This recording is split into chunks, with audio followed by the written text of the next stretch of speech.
kailangan na yun ako mutingog, no? Ako lang i-address ang nag-viral na video about sa Mon Filmar. Dili tinuod ang inyong gihuna-huna o dili tinuod ang mga nanggawas nga issue sa social media. Kaya ba ko mga nga sayop na ko, ako nga po na naglaglag sa akong sarili. O kaya ba ko nga, sayop na ko, nga nung i-post na ko ang pagstorya na mo ni Filmar, which is dili dapat. Unya, behind that video, dagang tao sa ang likod nga, magpa-picture sa kuha o kay Filmar. Then walay flirting na hitabo, mahitungod kay naami sa public place. O dili po na ko ma-please si Filmar, dawi siya mo tanaw o muak sa kuha. Ang sayop mo yun na ko mga igala, wala ko ni distansya. Pero kanang ingon ninyo nga nag-uwag-uwag ko, wala ko nang uwag kay kahibo ko, pamilya ng tao nga na. Ang ako lang mahigala na overwhelm lang kong taman, mahitungod kay wala ko nagdahong nga kaila po dahil siya sa kuha.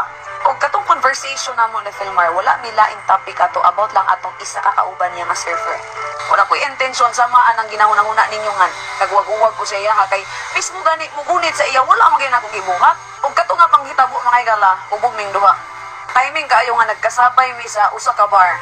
Nagbanding-banding mi kauban ng mga surfer. Wala mi, dili maayo gibuhat. So ako mga igala, og makaila ka sa kuha, friendly po jud ko nga tao. Og samot na si Filmar kay even mga locals dere, mga sweet ba, mga buutan, mga